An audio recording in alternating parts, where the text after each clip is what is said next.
Hello everyone, welcome back to mass theories. और आज की जो वीडियो है वो थोड़ी डिफरेंट होने वाली है क्योंकि इसमें मैं कोई फैन थ्योरीज नहीं डिस्कस करूंगा। इसमें मैं बात करने वाला हूँ कुछ कैरेक्टर्स के एनालिसिस के ऊपर जो मुझे लगता है।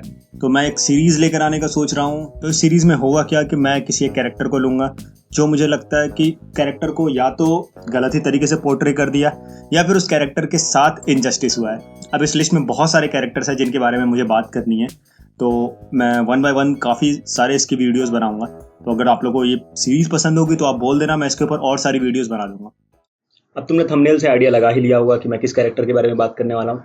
बट अगर तुम्हें फिर भी आइडिया नहीं लगा तो मैं बता देता हूँ। मैं बात करने वाला हूँ सेनोर पिंक के बारे में। सेनोर पिंक जो है वन पीस के वर्ल्ड में ड्रेस रोजा आर्क में एक ऐसा कैरेक्टर है जो बहुत ही गोफी दिखता था और इसका जॉब था डो फ्लेमिंगो के लिए टॉय फैक्ट्री को गार्ड करना, जिसमें उसके सारे इक्विपमेंट्स बनते थे। जब इसका इंट्रोडक्शन हमें होता है तो ये बहुत ही कार्टूनिश और गूफी सा कैरेक्टर लगता है जो बहुत ही उल्टी सीधी हरकतें करता है। बट एक बार हमें जब इसकी बैक स्टोरी के बारे में बताया जाता है तब हमें पता चलता है कि ये ऐसी हरकतें क्यों करता है। और ये काफ़ी सैड स्टोरी रहती है और बहुत सारे लोग इससे रिलेट करते हैं और इसके वजह से ही लोगों के मन में इसके लिए रिस्पेक्ट काफ़ी बढ़ गई।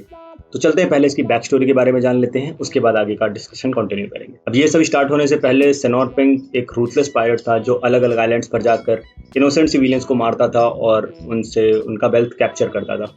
एक दिन ऐसे ही किसी आइलैंड पर घूमते वक्त इससे मिलती है रशियन, जो कि इसकी फ्यूचर वाइफ है। तो होता क्या है, इससे रशियन मिलती है, ये दोनों एक दूसरे को काफ़ी पसंद करने लगते हैं। ये कुछ डेट्स पर जाते हैं, बट कुछ डेट्स के बाद ही रशियन इससे क्लियर कर देती है कि मुझे पायरेट्स बिल्कुल पसंद नहीं है और मैं उनसे काफ़ी नफरत करती हूँ। उस वक्त भी ये उसे रिवील नहीं करता है कि ये काम क्या करता है, ये उसे झूठ बोल देता है कि मैं एक बैंकर हूँ। चीज़ें अच्छी चलती हैं, ये उसे शादी के लिए प्रपोज करता है, इन दोनों की शादियाँ भी होती हैं और उसके बाद इसका एक बच्चा भी होता है जिसका नाम इन्होंने गिमलेट रखा था। तो ये सब चीज़ें होने के बाद भी इसके पास 3 मौके थे जहाँ ये अपनी एक्टिविटीज़ को छोड़ सकता था और ये वही हरकतें करता रहा। इवेंचुअली इस बात का पता चलना ही था। तो एक दिन रशियन को पता चल जाता है कि ये कोई बैंकर नहीं है और एक रूथलेस पायरेट है। तो ये उसे कॉन्फ्रंट करती है, उसे बताती है इसकी वजह से ही इसकी बेटे की डेथ भी हो गई थी और फाइनली रशियन इसको छोड़ देती है।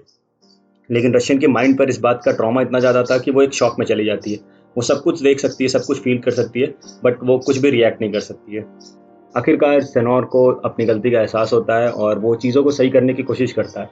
यहाँ तक भी हम अगर मानते हैं इसका कैरेक्टर रिडेम्पशन आर्क की इससे गलती हो गई, इसको एक मौका देते हैं और ये चीज़ें सही कर सकता है। ये काफ़ी कोशिश करता है कि अपनी वाइफ को उसके शौक वाले स्टेज से बाहर निकाल पाए, बट कोई भी चीज़ें काम नहीं आती है। फिर एक दिन ये अपने बेटे की तरफ से ड्रेसअप करता है और उसको देखकर इसकी वाइफ थोड़ा सा स्माइल करती है। इस बात से ये बहुत ही ज़्यादा खुश हो जाता है और ये ऐसे ही ड्रेसअप करने लगता है। तो यही रीज़न रहता है जिसकी वजह से सेनोर ऐसा गूफी सा ड्रेस करता है और वो अपनी वाइफ को रिस्पेक्ट करने के लिए करता है। बट हाँ, वहाँ तक मुझे चीज़ समझ में आती हैं। हम उसे कैरेक्टर रिडेम्पशन आर्क बोल सकते हैं कि सेनोर को सही होने का मौका मिला।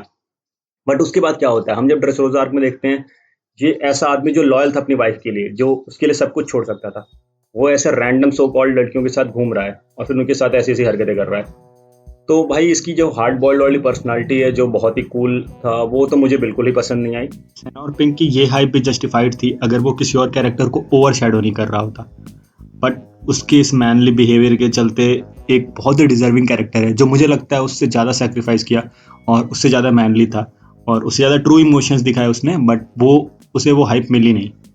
मैं बात कर रहा हूँ कायरोस की। तुम्हें पता होगा कायरोस जो इतना डिजर्विंग कैरेक्टर था। सीरियसली अगर तुम कायरोस के बारे में सोचो तो एक ऐसा कैरेक्टर जो अपनी कंट्री का बहुत ही रिस्पेक्टफुल बंदा, जिसे उस कंट्री के लोग जो प्राइड फील कराता था उस कंट्री को, उसे हर कोई भूल जाता है। वो एक टॉय बनकर रह जाता है जिसकी मेमोरी है, बाकी सबकी मेमोरी चली गई बट उसकी मेमोरी है। उसे सब पता है क्या हुआ, बट वो किसी को बता नहीं सकता, किसी को एक्सप्लेन नहीं कर सकता कि कौन बुरा है कौन अच्छा है। उसकी वाइफ उसे लास्ट मोमेंट में नहीं पहचान पाती है। वो अपने जो उसकी बेटी है उसके साथ रहता है, 10 साल तक उसकी हेल्प करता है, बट फिर भी उसे नहीं पता सकता क्योंकि उसकी बेटी उसे नहीं पहचानती है कि वो है कौन। और अपनी वाइफ के लास्ट राइट को परफॉर्म नहीं कर पाया। वो अपनी बेटी को छोटे से बड़ा होते देखा उसने, बट उसके साथ इंजॉय नहीं कर पाया, उसको सफ़र करते देखा उसने। तो काफ़ी सारी प्रॉब्लम झेली उसने, बट उसने फिर भी अपने गिव अप नहीं किया और फिर भी स्ट्रगल करता रहा। उसे पता नहीं था कि लूफी जैसे कैरेक्टर्स आने वाले हैं उसकी हेल्प करने, बट वो डो फ्लेमिंगो जैसे विलन के अगेंस्ट जाने के लिए फिर भी अपना स्ट्रगल करता रहा। और अगर तुम्हें याद होगा तो मैं बस तुम्हें एक इमोशन का फ्लो दिखाना चाहता हूँ।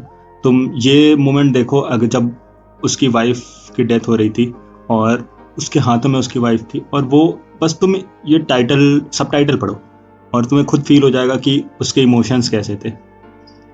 ये चीज़ें तुम्हें सेन और पिंक की स्टोरी में कहीं नहीं दिखेगा। ये पर्टिकुलर लाइन देख कर ही मेरे मन में इसके लिए रिस्पेक्ट काफ़ी ज़्यादा बढ़ गई थी। बट उसके बाद जब लास्ट में इसका इमोशनल रीयूनियन होता है इसकी बेटी के साथ, तो वो मोमेंट भी मुझे काफ़ी अच्छा लगा था। और फिर भी इसने बहुत हेल्प की थी स्ट्रॉ हैट्स की, और मुझे लगता है कि ये ट्रू रिस्पेक्ट डिजर्व करता है। अब इसके बारे में बहुत डिटेल में कुछ नहीं बता रहा हूँ मैं, क्योंकि ये कैरेक्टर इसके बारे में बताते जाऊँगा तो बहुत सारी बड़ी वीडियो बन जाएगी और बहुत ही लंबा हो जाएगा। बट तुम्हें पता है, अगर तुम्हें और जानना है तो तुम ड्रेस रोज़ार फिर से देख सकते हो। इस कैरेक्टर को थोड़ा और इम्पोर्टेंस देकर तुम्हें खुद ही फील हो जाएगा कि इस कैरेक्टर की क्या वैल्यू थी। तो उम्मीद है वीडियो तुम्हें समझ में आई होगी, और हो सकता है मैंने तुम्हारा ओपिनियन चेंज करने की कोशिश की, हो सकता है चेंज कर दिया होगा। बट अगर नहीं चेंज किया तो कोई बात नहीं, फील फ्री टू कमेंट। तुम्हारी गालियाँ सुनने के लिए मैं हमेशा तैयार हूँ, तो दे सकते हो तुम गालियाँ। बट उम्मीद है वन पीस का फैंडम इतना टॉक्सिक नहीं है। तो जो भी है तुम कमेंट कर देना, मैं आर्ग्यू डिबेट करने के लिए हमेशा रेडी हूँ। अगर कोई और थ्योरीज है, कोई और ओपिनियंस है, कोई और टॉपिक है जिस पे तुम्हें लगता है कि मुझे वीडियो बनानी चाहिए, तुम उसके ऊपर भी कमेंट कर देना। कोई और कैरेक्टर जो तुम्हें लगता है कि जिसके साथ गलत हुआ या फिर जिसे समझा नहीं गया ऑडियंस के द्वारा प्रॉपरली, तो उसके बारे में बता देना, उसके बारे में भी वीडियो बना दूंगा मैं। बाकी यही थी वीडियो। तो वीडियो अगर पसंद आई होगी तो वीडियो को लाइक करना, चैनल को सब्सक्राइब करना, और कीप वॉचिंग एनीमे। तब तक के लिए मैं चलता हूँ। एंजॉय।